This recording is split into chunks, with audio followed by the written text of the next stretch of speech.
Bagaimana cara memperkenalkan Islam kepada generasi muda agar mereka bangga dengan sunnah? Iya jemaah, alhamdulillah kita harus bersyukur dengan perkembangan Islam di Indonesia. Kalau antum membaca sejarah, kita itu 350 tahun dijajah oleh Belanda. Dan ketika kita merdeka, tempat-tempat ibadah yang besar, yang bagus itu miliknya Nasrani. Sekolah-sekolah yang favorit itu miliknya Nasrani. Kenapa? Karena peninggalan Belanda. Pemerintahnya Nasrani. Kenapa kok libur kita itu hari Minggu? Karena 350 tahun dijajah Belanda. Dulu pesantren-pesantren itu nggak mau ikut penjajah. Mereka liburnya tetap hari Jumat pada waktu itu. Kemudian setelah merdeka, Masya Allah, mulai sekolah-sekolah Islam muncul. Dulu orang kalau ke pesantren itu pulang mesti gatel-gatel. Bahkan kalau nggak gatel-gatel bukan dari pesantren. Ente berarti nggak mondok ente. Buktinya mana? Ini gatel-gatel. Oh iya, mondok berarti. Masya Allah.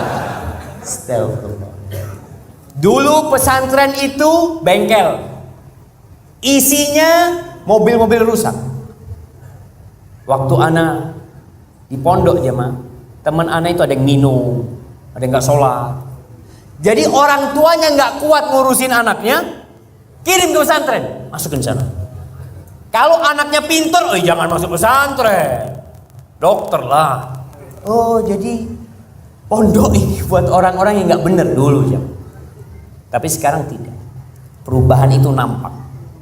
Bahkan pada tahun 1978 Masehi terjadi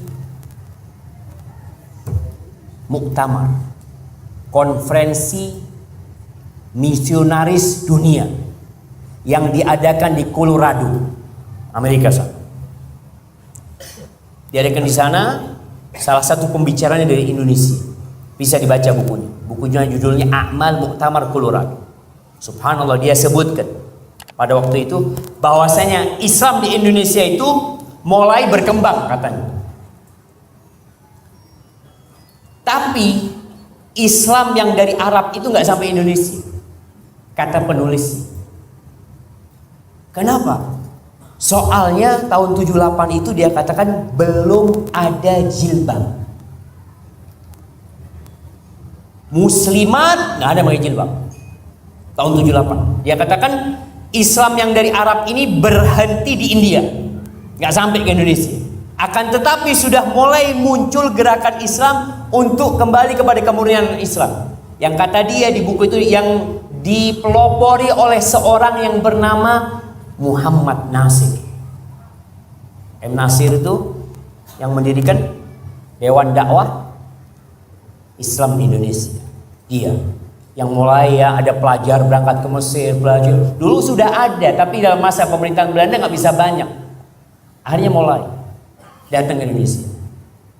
Tapi kata penulis, akan tetapi Islam yang benar ini tidak akan bertahan lama. Apa menurut dia? Islam Arab yang ngomong itu tidak akan bertahan lama. Nanti kalau minyak di Arab sudah kering, maka Islam Indonesia akan kembali menjadi Islam Indonesia. Itu tulisan misionaris tahun 78. Tapi ternyata tulisan itu salah. Buktinya sekolah-sekolah Islam semakin banyak. Jilbab dilarang dulu. Jilbab itu pernah terjadi revolusi jilbab. Ada buku judulnya Revolusi Jilbab. Apa? Iya insyaallah. Tahun 89-90. Ketika 300 siswi SMA dikeluarkan dari sekolahnya karena mereka pakai jilbab. Subhanallah. Anak ketika baca itu benar-benar bingung ya. Anak waktu itu kelas 5 SD. Bagaimana presidennya muslim, wakilnya muslim, menteri-menterinya muslim, menteri pendidikannya muslim. muslimah nggak boleh pakai jilbab. Subhanallah. Tapi alhamdulillah dengan adanya ilmu akhirnya pemerintah pun membolehkan pakai jilbab. Sekarang kita lihat, dulu polwan nggak boleh pakai jilbab.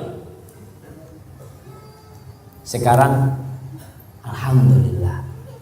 Jadi kalau kita bicara bagaimana anak muda ini supaya bangga dengan Islam, diajak belajar tentang Islam ini. Islam ini indah. Semakin engkau ngerti Islam, semakin engkau akan menghormati orang tua, menyayangi lingkungan, mencintai negerinya. Itu ketika dia belajar Islam. Maka nggak ada cara lain kalau diajak belajar. Tapi anak muda ini kita harus datangi di tempat mereka kumpul. Kadang-kala sebagian pemuda itu nggak diajak ke masjid, nggak ke masjid. Ada yang bikin gerakan subuh berjamaah. Anak ngomong ke satu panitia, jangan gerakan subuh berjamaah.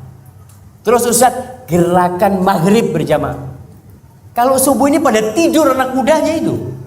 Tapi kalau maghrib habis asar diajak mereka, itu lebih mudah buat mereka. Kemudian diajarin Islam yang sesungguhnya.